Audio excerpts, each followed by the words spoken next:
एळमो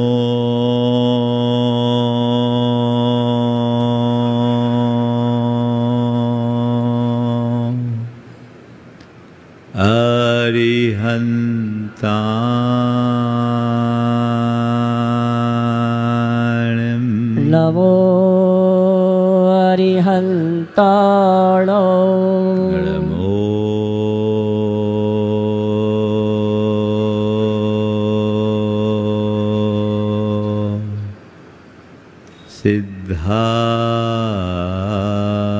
सिद्धाणं नमो सिद्धाण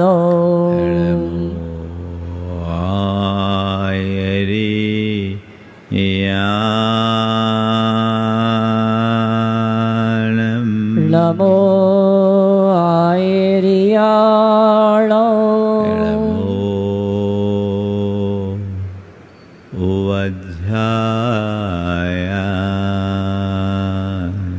नमो उवज्जायाण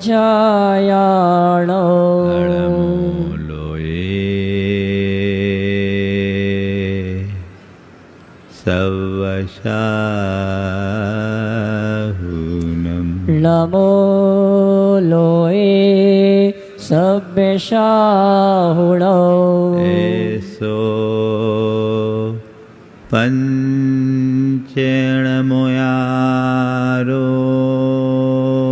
ऐसो पंच नमो यारो सव्वपावपणाशिनो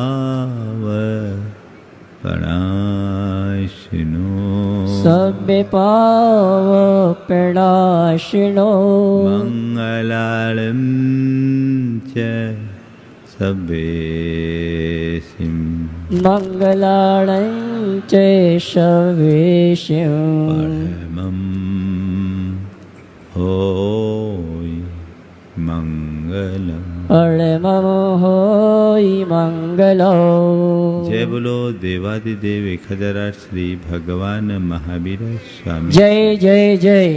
अहिंसा परमो धर्म की। जय जय जय। परम पूज्य आचार्य गुरुवर श्री विद्यासागर जी महाराज। जय जय जय। बोले परम पूज्य मुनि श्री प्रमाण सागर जी महाराज की, मुनि श्री निर्वेक सागर जी महाराज की, मुनि श्री संतान सागर जी महाराज की। नमोस्तु गुरुवर नमोस्तु। एक बार एक कुम्हार मिट्टी से चिलम बना रहा था। चिलम समझते हैं ना, जिसका काम है खुद जलना और सामने वाले को धीरे धीरे जलाना। अचानक उसका विचार बदला और उसने मिट्टी को कलश का आकार देना शुरू कर दिया। पास बैठी कुम्हारिन ने पूछा, मिट्टी का आकार क्यों बदल गया? पास बैठी कुम्हारिन ने पूछा, मिट्टी का आकार क्यों बदल गया? कुम्हार ने कहा, बस यूं ही मेरा विचार बदल गया। कुम्हारिन ने पूछा, मिट्टी का आकार क्यों बदल गया? कुम्हार ने कहा, बस यूं ही मेरा विचार बदल गया। तभी माटी ने तपाक से कहा, मेरा तो संसार बदल गया। विचार से संसार जुड़ा है। इस धरती पर वे लोग जिन्हें हम महान संत अथवा महात्मा के रूप में सम्मानित करते हैं, श्रद्धा भरित होकर पूजते हैं, वे लोग भी जन्म लिए। और जिन्हें हम दुष्ट, दुरात्मा अथवा दुर्जन के नाम से पुकारते हैं, वे भी लोग इस धरती पर जन्म लिए।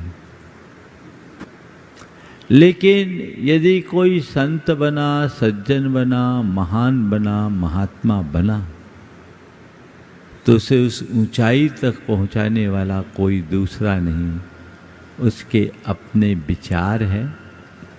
और यदि कोई दुष्ट दुरात्मा या दुर्जन बनता है तो इसके पीछे भी कोई और नहीं, उसके अपने विचार है। कुल मिलाकर विचार ही मनुष्य को महान बनाते हैं और विचारों से ही मनुष्य का पतन होता है। विचार एक सीढ़ी की तरह है, जिस सीढ़ी से ऊपर चढ़ा जाता है तो उसी सीढ़ी से नीचे उतरा भी जाता है। एक विचार हमारे उत्कर्ष का आधार है तो एक विचार हमें पतनोन्मुखी बना देता है, हमें नीचे गिरा देता है। हर व्यक्ति को अपने विचारों का प्रहरी बनने की आवश्यकता है। आपकी विचारधारा कैसी है ये आपके नज़रिए से पता चलता है। आप चीज़ों को किस तरीके से देखते हैं, किस एंगल से देखते हैं, आपके देखने का तरीका, आपके बोलने का तरीका, आपका व्यवहार आपके अंदर के सोच को प्रकट करता है। किस एंगल से आप चीज़ों को देखते हैं। आप किसी के घर गए, सामने वाले ने आपका आत्मीय स्वागत किया और मेवा मिश्रित दूध पिलाया, लेकिन वो दूध आधा गिलास था। उसको देखकर आपके दो विचार हो सकते हैं। यदि आप अहोभाव और कृतज्ञता के भावों से भरे होंगे तो आपके मुख से निकलेगा, आहा कितना अच्छा आदमी है। किन शब्दों में आभार व्यक्त करूं आपका, आपने दूध भी पिलाया तो साधारण नहीं, पिस्ता, बादाम और मेवा मिश्रित दूध पिलाया। बहुत बहुत धन्यवाद, अभिभूत कर लिया। एक प्रतिक्रिया ये है और एक दूसरी प्रतिक्रिया होगी, बड़ा काइया आदमी है, दूध भी पिलाया तो आधा गिलास पिलाया, पूरा नहीं भर सकता था। बोलो, घटना एक है, प्रतिक्रिया दो है। एक में अहोभाव है और एक में शिकायत। बात में आत्मसंतुष्टि की कर रहा हूं और मैं चाह रहा हूं आपकी संतुष्टि आने तक इसी बात को जारी रखूं, पर मुझे मालूम है चतुर्मास हो जाएगा, संतुष्टि नहीं होगी। हो जाएगी क्या महाराज? बाकी मामलों में तो संतुष्टि होगी, पर आपके प्रवचन से संतुष्टि नहीं होगी, है ना? और मैं आपको बता रहा हूं, मैं चाहता भी नहीं हूं कि आप मेरे प्रवचन से संतुष्ट हो। मैं आपकी प्यास बुझाने का प्रयास करता ही नहीं। आप ये सोचकर मत आना कि महाराज के प्रवचन में आएंगे तो महाराज हमारी प्यास बुझा देंगे। मैं प्यास बुझाने का काम नहीं करता, मैं तो प्यास जगाने का काम करता हूं। मैं चाहता हूं तुम्हारी प्यास जगे, ऐसी जगह, ऐसी जगह, ऐसी जगह कि बाकी सब बात को भूल जाओ। जब प्यास जगती है तभी प्रयास होता है। तो बात मैं कह रहा हूं, जीवन को अहोभाव से भरना चाहते हो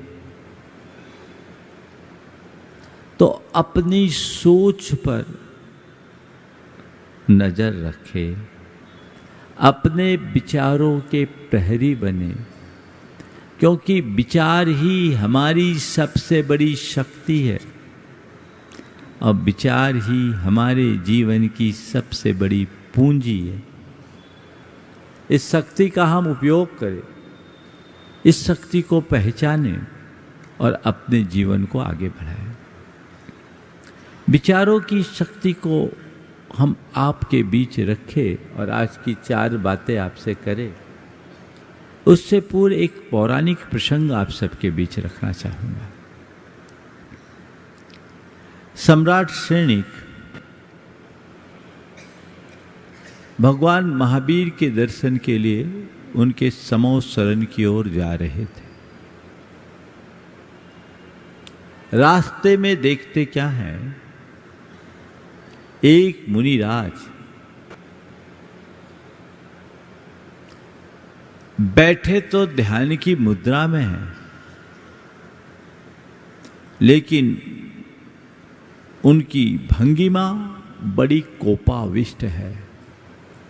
आंखें आरक्त, ओठ फड़फड़ा रहे हैं, बाहें तनी हुई है, अब भ्रुकुटियां चढ़ी हुई। मुनि महाराज की ऐसी कोपाविष्ट मुद्रा देखकर सम्राट श्रेणिक को बड़ा आश्चर्य हुआ। उसने मुनिराज की वंदना की और भगवान के समो शरण में जाकर सीधा सवाल किया कि हे प्रभुवर, अभी रास्ते में मैंने एक मुनिराज की वंदना की, वे बड़े क्रोधित और क्षुब्ध थे। आखिर मुनि महाराज के इतना कोपाविष्ट होने की वजह क्या है? ये इतने क्रोधित क्यों कर हुए? भगवान ने कहा, श्रेणिक, जिस वक्त तुम उधर से गुजर रहे थे, उस समय वे तीव्र संरक्षणानंद नामक रौद्र ध्यान में निमग्न थे, और यदि अंतर मुहूर्त तक इसी स्थिति में बने रहे तो 7वें नरक में जाने के योग्य हो जाएंगे। क्या? 7वें नरक के में जाने के योग्य हो जाएंगे। भगवान की वाणी आगे चली। राजा श्रेणिक सुनकर सहम गए, लेकिन श्रेणिक जब लौटे तो वहां का तो नजारा ही अलग था।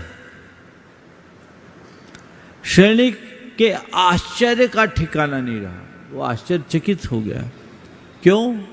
क्योंकि वहां उसने देखा कि जिन मुनि राज के लिए भगवान ने कहा था कि वे 7वें नरक जाने के योग हो जाएंगे, उनको तो केवल ज्ञान हो गया है। देवता उनका कल्याणक मना रहे हैं। श्रेणिक को कुछ समझ में नहीं आया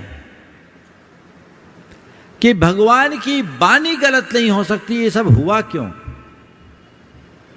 कानों में बात गूंजी, श्रेणिक, जिस समय तुम वहां से गुजर रहे थे, उस समय वे तीव्र संरक्षणानंद नामक रौद्र ध्यान में निमग्न थे। यदि अंतर मुहूर्त तक ऐसे ही टिके रहे तो 7वें नरक में जाने के योग्य हो जाएंगे। यदि और जाएंगे, एक संभावना दिखी। श्रेणिक ने भगवान की वाणी को दोबारा स्मरण किया तो कहा, भगवान ने संभावनात्मक कथन किया, जरूर कोई रहस्य होगा। और उस रहस्य को सुनकर आप भी आश्चर्य में पड़ जाओगे। हुआ ये था कि जिन मुनिराज की मैं बात कर रहा हूं वो कोई साधारण नहीं थे। वे उज्जैनी पास में है, वहां के धर्म रुचि नाम के एक राजा थे। उन्होंने अपने बेटे का अबोध अवस्था में राज तिलक करके दीक्षा धारण कर, जिन दीक्षा धारण करके वे अपनी साधना में निमग्न थे, इधर उनके मंत्रियों ने षड्यंत्र पूर्वक राजा को और रानी को राज से निर्वासित करके पूरे राज्य को हड़प लिया। मुनिराज इससे बेखबर अपनी साधना में निमग्न।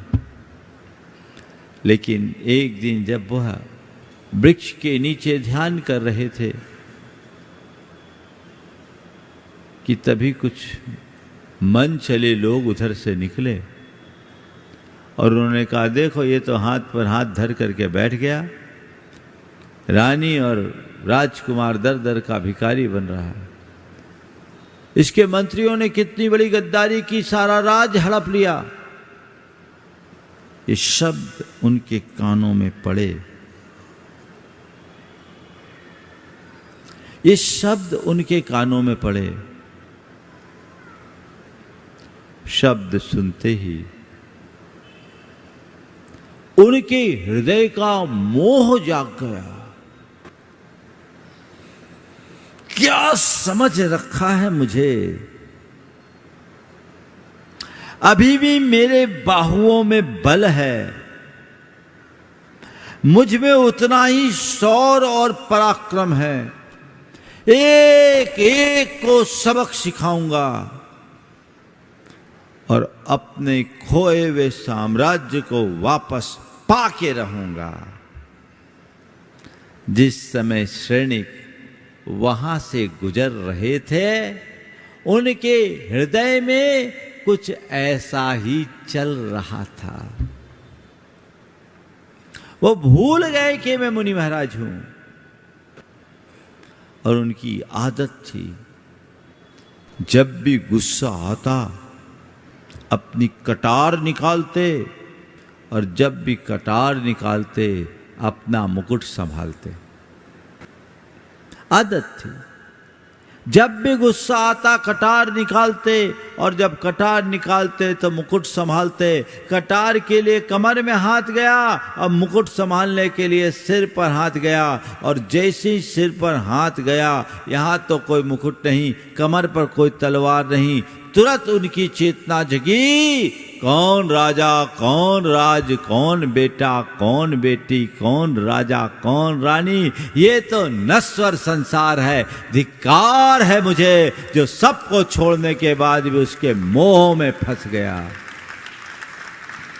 अब मुझे अपने बाहरी साम्राज्य के पीछे नहीं, भीतरी साम्राज्य को प्राप्त करना है। अपने बाहरी शत्रुओं को नहीं, अपने आंतरिक शत्रुओं का हनन करना है। और उन्होंने उसी क्षण अपनी निंदा गरहा की। और जो आत्म ध्यान में निमग्न हुए, तो सीधे केवल ज्ञान को प्राप्त करके ऊपर खड़े हुए। ये हमारे शास्त्रों की कहानी है, धर्म रुचि महाराज की। आप सोच सकते हैं सोच की ताकत कितनी बड़ी है। एक पल में जो नरक जाने वाला था, केवल ज्ञान प्राप्त कर लिया। आवश्यकता अपने आप को संभालने की है। समझ रहे हैं मेरी बात को? सोच बैठे हैं हम, सब कुछ अच्छा कर रहे हैं, लेकिन हमारी विचारधारा अगर गंदी हो जाए, दिखेंगे अच्छे, बनेंगे खराब। भावधारा को निर्मल बना करके चलना है। सोच को सकारात्मक दिशा देने का प्रयास करना है। आज मैं 4 बातें आपसे कहता हूं। यदि अपने मन में हर पल संतुष्टि रखना चाहते हैं, 4 भाव है, अहो भाव, अहम भाव, भक्ति भाव और अशुभ भाव। 4 भाव है। क्या? अहो भाव, अहम भाव, भक्ति भाव, अशुभ भाव। ठीक है, एक एक करके शुरू करते हैं। अहो भाव, अपने आप को कृतार्थ और कृतज्ञ महसूस करने वाला भाव। जब कभी भी हमारे साथ कुछ हो, हम कृतार्थ महसूस करें और कृतज्ञता को प्रकट करें, आभारी बनने का भाव रखें, सामने वाले के आभार को माने। जब हमारे हृदय में अहोभाव होता है तो शिकायतें खत्म हो जाती। आप कोई भी घटना हो, कोई भी प्रसंग हो, कोई भी स्थिति हो, यदि आपका नजरिया सकारात्मक होगा तो आप अहोभाव से भरे मिलेंगे। आप यही कहेंगे, कितना बढ़िया दूध पिलाया। आप ये नहीं कहेंगे कि आधा गिलास ही पिलाया। आप किसी बगीचे में प्रवेश करें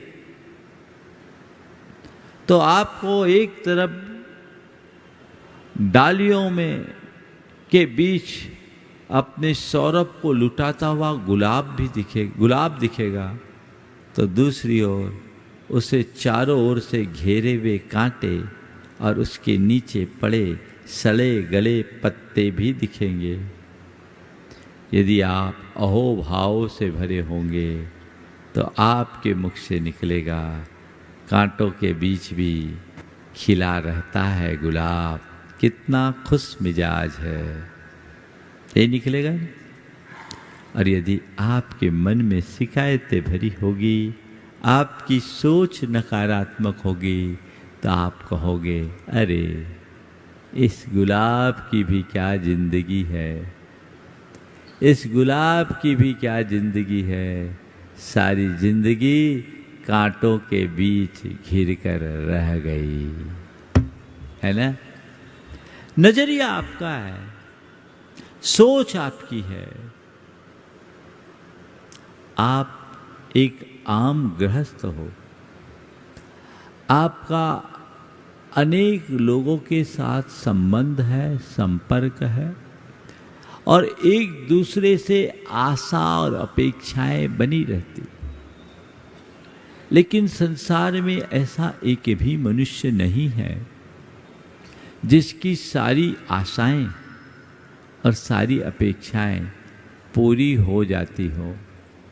न तो कोई ऐसा मनुष्य है जिसकी सारी आशा अपेक्षाएं पूरी हो ही जाती है, और न ही कोई ऐसा समर्थ मनुष्य है जो सबकी आशा अपेक्षाओं को पूरा कर दे।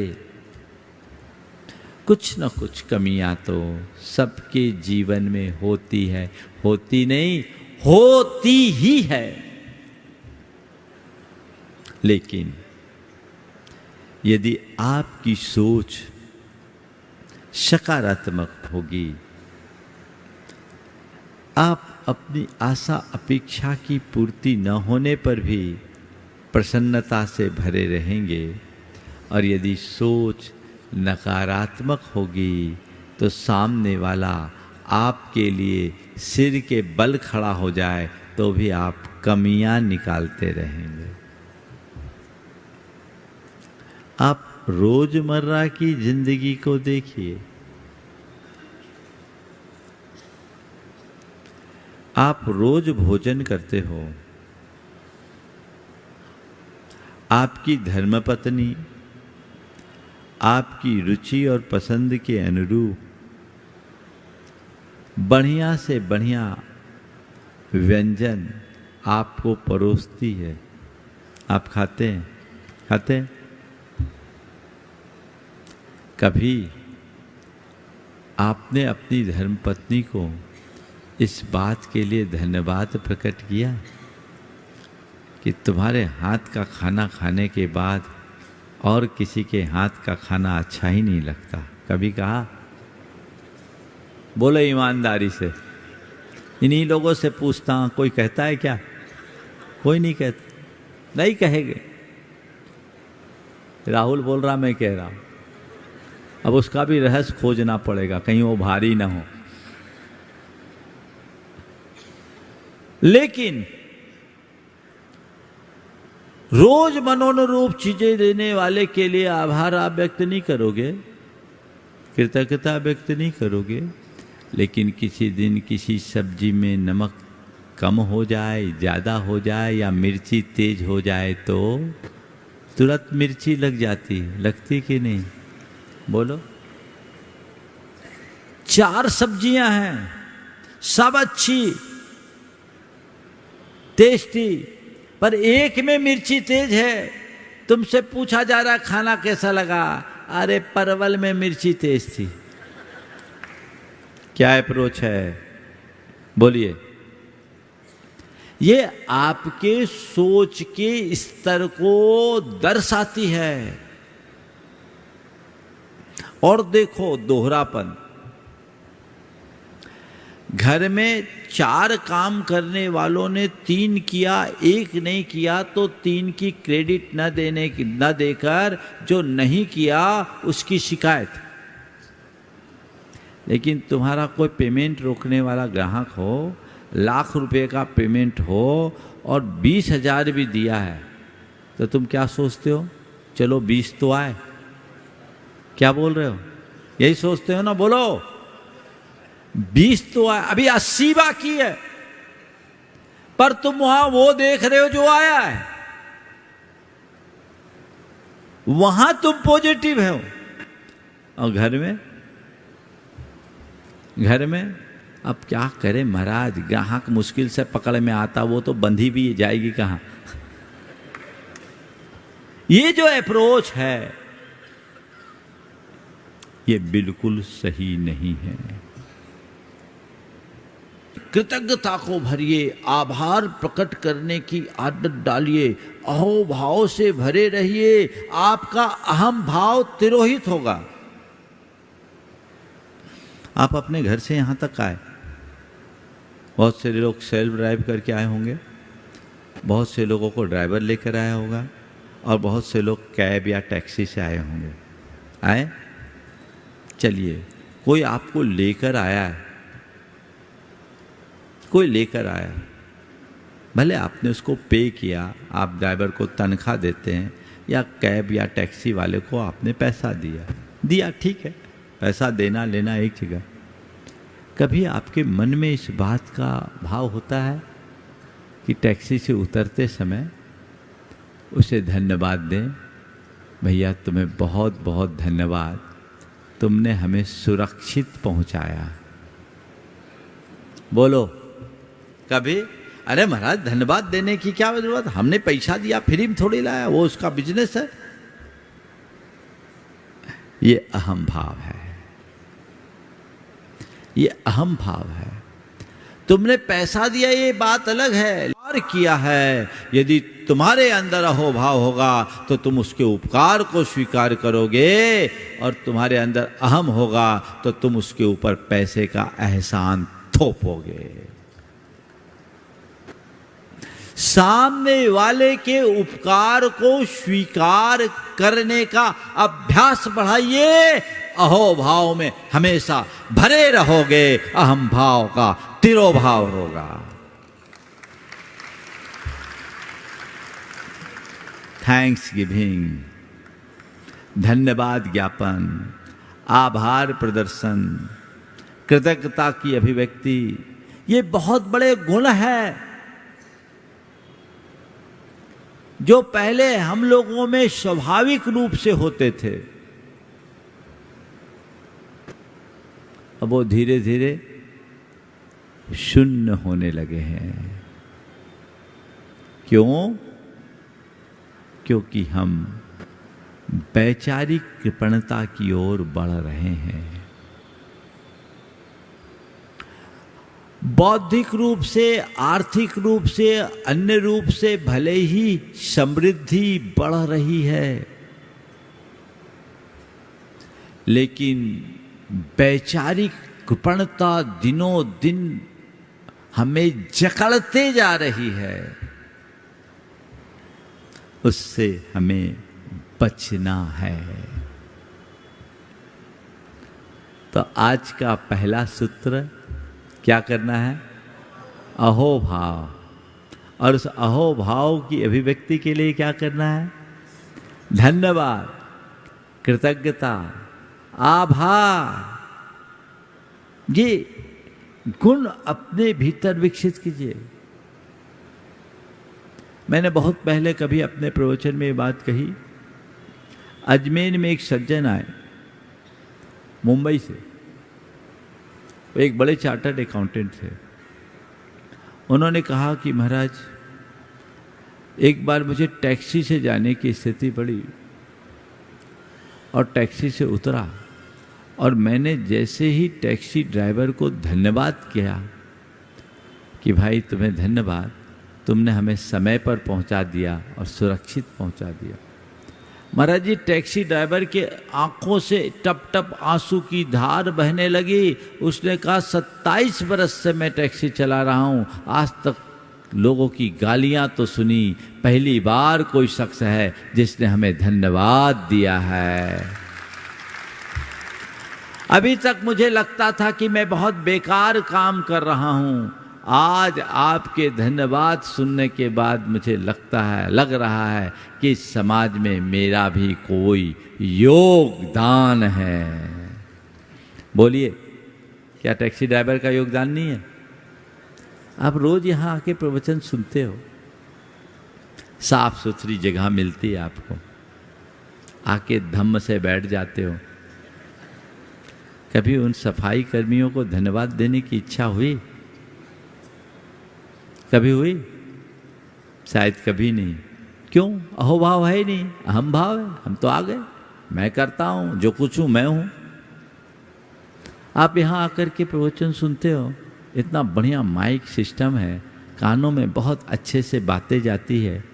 कभी आपके मन में धन्यवाद देने की इच्छा होती है कि उसको मैं धन्यवाद दूं? जिस दिन थोड़े से पों होता है तो आप अपनी आंखें तरेरने लगते हो, बार बार माइक वालों की तरफ देख लेते हो, भैया ठीक करो ठीक करो। लेकिन नहीं ना, इस कैमरे से रोज आपको अपना चित्र दिखता है सामने सामने, आप लोग नजरें ऊपर कर करके तो देखते हो। कभी कैमरामैन की तरफ ध्यान जाता है कि भैया बहुत बहुत धन्यवाद, तुमने हमें कवर कर लिया? बोलो, छोटी छोटी सी चीजें हैं, प्रैक्टिकल। शायद नहीं। आप यहां आ रहे हो, आनंद से सब लाभ ले रहे हो, कभी धर्म प्रभावना समिति को धन्यवाद के 2 शब्द कहने की इच्छा होती है कि बहुत उत्तम व्यवस्था बना रहे? समिति को धन्यवाद? शायद धन्यवाद तो नहीं, पर कमियां निकली हो तो शिकायतें जरूर कर लेते हो, होते। ये हमारी प्रवृत्ति है। रोज आते हो, महाराजों से आशीर्वाद लेते हो, प्रवचन सुनते हो, कभी महाराज के प्रति आभार व्यक्त करने का जी होता है?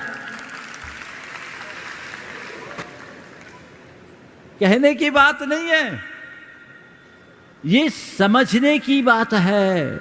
जीवन का रूपांतरण होता है अहोभाव की अभिवृद्धि से। इसलिए अहोभाव को जगाइए, अहम भाव मिटाइए।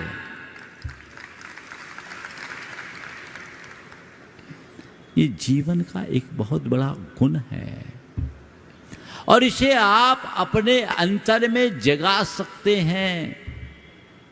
कुछ नहीं करना है, स्विच को टर्न ऑन करना है।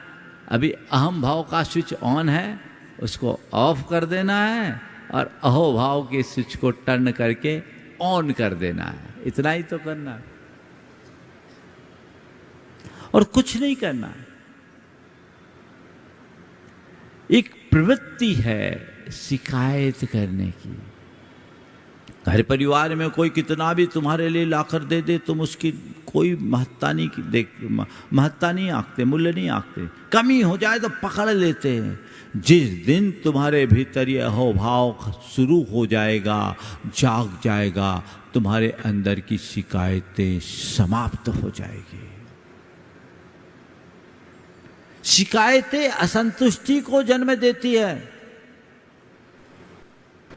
जहां अहो भाव होगा वहां संतुष्टि होगी, और जहां अहम भाव होगा वहां असंतुष्टि होगी। अहंकार मनुष्य को दौड़ाता है और अहो भाव उसे प्रसन्न करता है। संतुष्टि चाहिए ना, अहो भाव। देखिए कैसा कैसा क्या होता। पत्नी मायके से आई, अब क्या नकारात्मक अप्रोच कैसे आपको परेशान करता है और संबंधों को कितना प्रभावित करता है। सुबह 4 बजे ट्रेन आना था, फोन किया कि मैं आ रही हूं, गाड़ी भेज देना। पति से कहा 4 बजे ट्रेन आएगी, उसने अपना शेड्यूल बता दिया। अब पति जहां रहता था रेलवे स्टेशन 100 किलोमीटर दूर था। 4 बजे ट्रेन में जाकर रिसीव करने के लिए वो 2 बजे खुद सेल्फ ड्राइव करके स्टेशन पहुंचा। स्टेशन पहुंचा, पत्नी को रिसीव किया, और पत्नी ने जैसे देखा बाहर आकर, गाड़ी छोटी थी, एकदम तन गई। आपको इतना भी ध्यान नहीं, आप छोटी गाड़ी लेकर के आए, आपको पता नहीं था कि मैं मायके से आई हूं, कितना सारा सामान होगा। उसको सामान से ज्यादा अपने मायके का भी रुआब था। मेरा मायका बहुत बड़ा है, बहुत सारा सामान। आप बिल्कुल ख्याल नहीं करते, छोटी गाड़ी लेकर क्यों आए।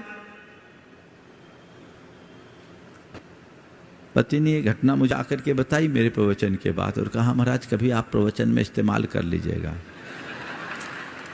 और हम तो आप ही लोगों से मटेरियल लेते और आपको ही दे देते हैं, और क्या है।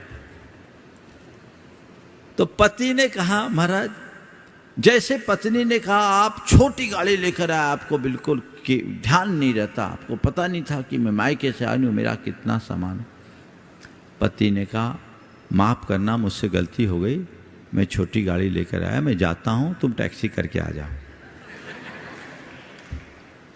मैं जाता हूं, तुम टैक्सी करके आ जाओ। पत्नी को ये नहीं लगा कि 4 बजे मेरा पति खुद आया है और सेल्फ ड्राइव करके आया, क्योंकि ड्राइवर उपलब्ध नहीं था। चाहता तो तुम्हें उल्टा फोन करके कह सकता था पॉसिबल नहीं है, मैं नहीं आ सकता, तुम टैक्सी करके आ जाना, मैं अरेंज कर देता हूं। वो खुद आया, उसका आभार नहीं। गाड़ी छोटी है इसकी शिकायत है। इसके कारण रोज छोटी छोटी बातें बड़ी बन जाती है, होती है ना। इसी नकारात्मकता के कारण छोटी छोटी बातें बड़ी बन जाती है, और इससे जीवन का सामंजस्य तार तार हो जाता है। सूत्र अपने अंदर बांध लीजिए, मुझे अहो भाव में जीना है। अप्रोच पॉजिटिव रखनी है, नेगेटिव देखना ही नहीं। हो कुछ नकारात्मक हो भी जाए तो उसे सकारात्मक रूप में लेने का अभ्यास बढ़ाना है।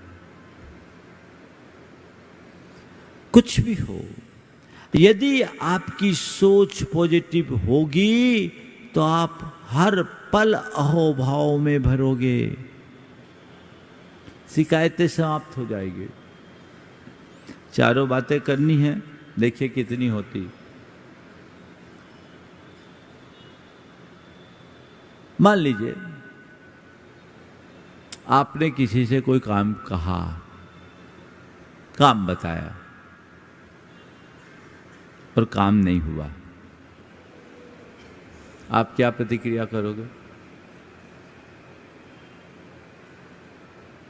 किसी को आपने काम बताया और उसने वो काम नहीं हुआ, आपके मन में क्या प्रतिक्रिया होगी? बोलो, क्या होगी? बुला के उसकी क्लास लोगे? और क्लास लेते समय सबसे पहला वाक्य क्या होगा? क्यों भाई ये काम क्यों नहीं हुआ? तुम कोई का काम क्यों नहीं सुनते ही नहीं? तुमसे कहे तो कुछ होता ही नहीं, किसी के लायक नहीं। शायद कुछ इसी तरह की प्रतिक्रिया करोगे ना। हाँ, ये सब क्या है? अहम भाव। अहम भाव में आरोप जगता है, जो नेगेटिव अप्रोच के कारण होता है। आपने प्रतिक्रियाएं कर दी, लेकिन यदि आपकी सोच पॉजिटिव होगी तो आप उसे बुलाने से पहले सोचोगे कि ये आदमी जिम्मेदार आदमी है, हर काम को जवाबदारी से करता आया है, आज तक इसे जितने भी काम बताए गए उसने व्यवस्थित तरीके से काम को अंजाम दिया है। यदि काम में कमी रह गई तो जरूर कोई प्रॉब्लम होगी, है ना? आप पॉसिबिलिटी पर ध्यान देंगे और आप उसको बुलाएंगे तो ये नहीं पूछेंगे कि वो काम क्यों नहीं हुआ। आप ये पूछेंगे कि भैया हमने तुम्हें जो काम बताया था उसका क्या हुआ, क्या हुआ? सामने वाला जवाब देगा, मैं करता तो चाह रहा था पर उसमें बीच में प्रॉब्लम आ गई, मैं ट्राई कर रहा हूँ, देखता हूँ, कोशिश कर रहा हूँ, हो जाएगा। अब आप क्या सोचोगे? ये काम नहीं किया, ये आरोप की भाषा, और काम नहीं कर पाया, ये यथार्थ की भाषा। कई बार हम जो शिकायत करते हैं, आरोप लगाते हैं, वो आधारहीन होते हैं। नहीं कर पाया, इसे हटाएं। नहीं किया, इस वाक्य को हटाएं। नहीं कर पाया, इस पर भी विचार करें। आपको जो गुस्सा आता है, क्षोभ आता है, आप जो प्रतिक्रियाएं करते हैं, आज से इस दो वाक्य को याद रखना, नहीं किया या नहीं कर पाया। क्या पकड़ोगे? बोलो, नहीं किया कि नहीं कर पाया? हाँ, क्या?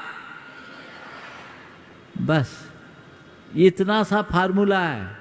नहीं कर पाया, मन में संतोष, शिकायतें समाप्त, प्रसन्नता की अनुभूति सहज होने लगेगी।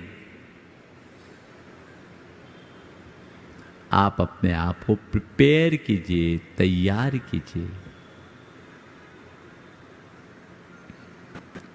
तो जीवन में आनंद आएगा, सदाबहार प्रसन्न बने रहेंगे।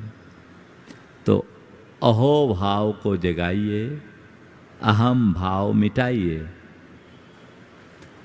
और फिर अशुभ भाव और भक्ति भाव, इनकी भी चर्चा 5 मिनट में कर लेता हूं। हमारे मन में संस्कार ऐसे हैं जो कहीं न कहीं हमारा मन भागता है, और प्रायः हमारा मन अशुभ आलंबनों के पीछे ज़्यादा दौड़ता है, अशुभ में ज़्यादा रमता है। 24 घंटे मन में जो विचार आते हैं, कहा जाता है एक मनुष्य के मन में 24 घंटे में 60,000 विचार आते हैं।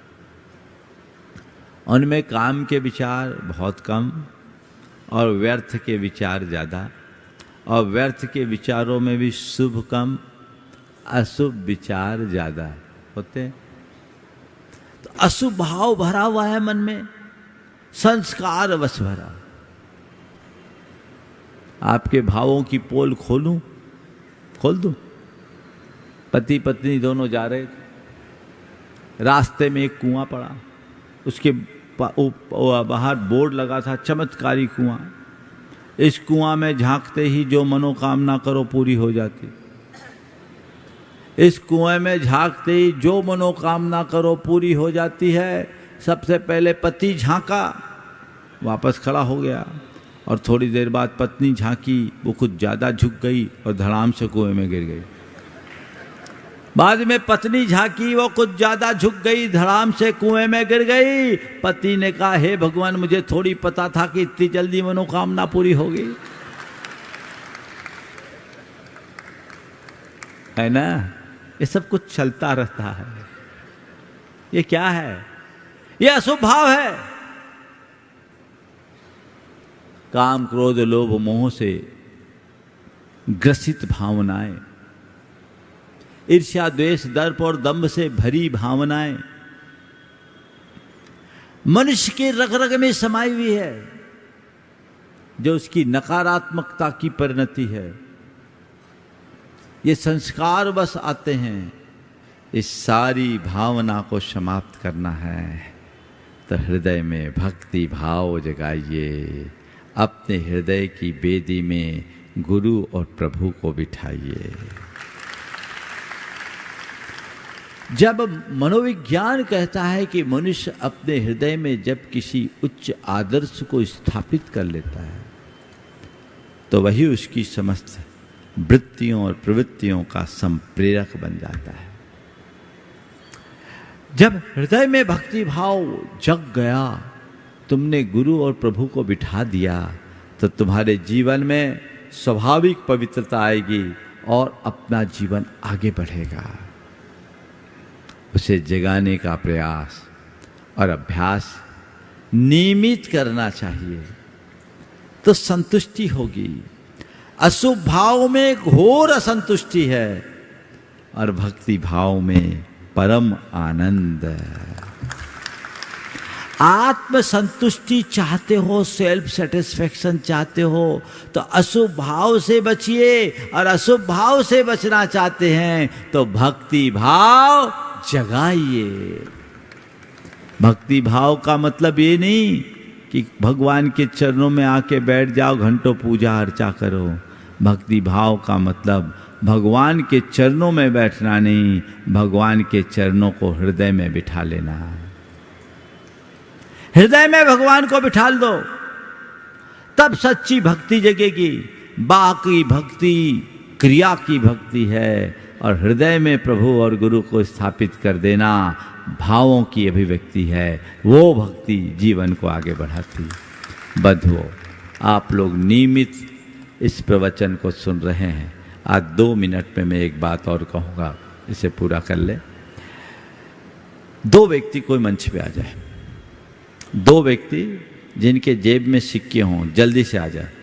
आ जाओ, आ जाओ, आ जाओ, जल्दी आ जाओ। राहुल आ जाओ, युवा आन दो, युवाओं को आन दो। चलो जल्दी से आओ, जा आ जाओ, 2 आओ जल्दी, इतना देर नहीं करो, आ जाओ। बस 2 की जरूरत है। जो आ गए वो पा गए। सामने खड़े हो एक दूसरे के। आपके जेब में सिक्का है, आप लोग दोनों एक एक सिक्का निकालिए। अरे तू ही आ जाता रे। चलो एक एक सिक्का निकालिए। चलो हो गया। चलिए पीयूष, तुम अपना सिक्का इनको दो, आप अपना सिक्का आपको दो। आप दोनों ने एक एक सिक्का एक दूसरे को दिया। आपके हाथ में कितने सिक्के हैं? एक ही है। दोनों के हाथ में एक ही है। एक सिक्का आपने दिया, एक सिक्का आपने लिया, दोनों के हाथ में एक एक सिक्का है। लेकिन इसकी जगह आपने अपना एक विचार इनको दिया होता और इनका एक विचार आपने लिया होता तो आपके पास कितने विचार होते हैं? 2 होते ना। बस बंधुओं, मैं आपके बीच विचारों की पूंजी लेके आया हूँ, आपको लुटा रहा हूँ। आप लूटिए, औरों को लुटाइए, जो आपको समृद्धि देगी। ये तो चीज़ें आएगी और चले जाएगी, लेकिन विचारों की जो संपदा है वो बहुत ही ऊपर उठाएगी। इसलिए उसको आप सब लाभ लीजिए। आज से 3 दिवसीय बाल शिक्षण शिविर जो महाराज श्री के द्वारा लिया जाएगा, और 29 तारीख से जैन शाम को 7 से 8 बच्चों के लिए, और 29 तारीख से जैनम शिक्षण शिविर जो निर्वेक सागर जी के द्वारा ली जाएगी। आप लाभ लीजिए। और आज कल से गोमट सार जीव कांड और समय सार की कक्षा दोपहर में 3 बजे से 4 बजे तक, 3 से 3:30 तक गोमट सार, जीवकांड और 3:30 से 4 तक समय सार की कक्षा है, जो प्रमाणिक ऐप में आप लाइव भी सुन सकते हैं। इसका लाभ आप सब ले सकते हैं। ये दोनों कक्षाओं का आप लोग लाभ लें। और जैसा मुझे बताया गया, आगामी 28 तारीख को हमारे अनुज विनम्र सागर जी के पूरे संघ का दलाल बाग में कलश स्थापना समारोह, आप सब उसका भी लाभ लें। बोलिए मंगल मंगल मंगल होए, जगत में सब मंगलमय होए। मंगल मंगल हो ये जगत में सब मंगलमय हो। इस धरती के हर प्राणी का मन मंगलमय हो। इस धरती के हर प्राणी का मन मंगलमय हो। कहीं क्लेश का लेस रहे ना, दुख कहीं भी हो। कहीं क्लेश काले से रहे ना, दुख कहीं भी हो। मन में चिंता भय न सतावे, रोग शोक नहीं हो।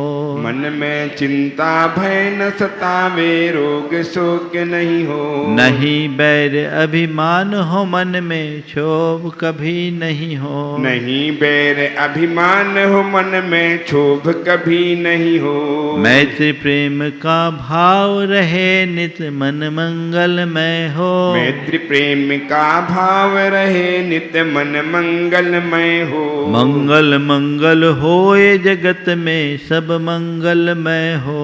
मंगल मंगल हो ये जगत में सब मंगलमय हो। इस धरती के हर प्राणी का मन मंगलमय हो। इस धरती के हर प्राणी का मन मंगलमय हो। मन का सब संताप मिटे, अरु अंतर उज्ज्वल हो। मन का सब संताप मिटे, अरु अंतर उज्ज्वल हो। राग देश और मोह मिट जाए, आत्म निर्मल हो। राग देश और मोह मिट जाए, आत्म निर्मल हो। प्रभु का मंगल गान करे, सब पापों का क्षय हो।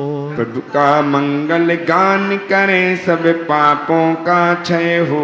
इस जग के हर प्राणी का हर दिन मंगलमय हो। इस जग के हर प्राणी का हर दिन मंगलमय हो।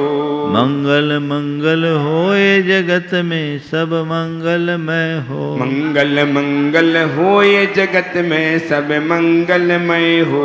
इस धरती के हर प्राणी का मन मंगलमय हो। इस धरती के हर प्राणी का मन मंगलमय हो। गुरु हो मंगल, प्रभु हो मंगल, धर्म सुमंगल हो। गुरु हो मंगल, प्रभु हो मंगल, धर्म सुमंगल हो। मात पिता का जीवन मंगल, परिजन मंगल हो। मात पिता का जीवन मंगल, परिजन मंगल हो। जन का मंगल, गण का मंगल, मन का मंगल हो। जन का मंगल, गण का मंगल, मन का मंगल हो। राजा प्रजा सभी का मंगल, धरा धर्ममय हो। राजा प्रजा सभी का मंगल, धरा धर्ममय हो। मंगल मंगल होए जगत में सब मंगलमय हो। मंगल मंगल हो ये जगत में सब मंगलमय हो। इस धरती के हर प्राणी का मन मंगलमय हो। इस धरती के हर प्राणी का मन मंगलमय हो। मंगलमय हो प्रात हमारा, रात सुमंगल हो। मंगलमय हो प्रात हमारा, रात सुमंगल हो। जीवन के हर पल हर क्षण की बात सुमंगल हो। जीवन के हर पल हर क्षण की बात सुमंगल हो। घर घर में मंगल छा जाए, जन जन मंगल हो। घर घर में मंगल छा जाए, जन जन मंगल हो। इस धरती का कण कण पावन ओ मंगलमय हो। इस धरती का कण कण पावन और मंगलमय हो। मंगल मंगल होए जगत में सब मंगलमय हो। मंगल मंगल हो ये जगत में सब मंगलमय हो। इस धरती के हर प्राणी का मन मंगलमय हो। इस धरती के हर प्राणी का मन मंगलमय हो। सब जग में मंगल बढ़े, सब जग में मंगल बढ़े। चले अमंगल भाव, चले अमंगल भाव। है प्रमाण की भावना, है प्रमाण की भावना। सब में हो सद्भाव। सब में हो सद्भाव। जय बोलो परम पूज्य आचार्य गुरुवर श्री विद्यासागर जी महाराज।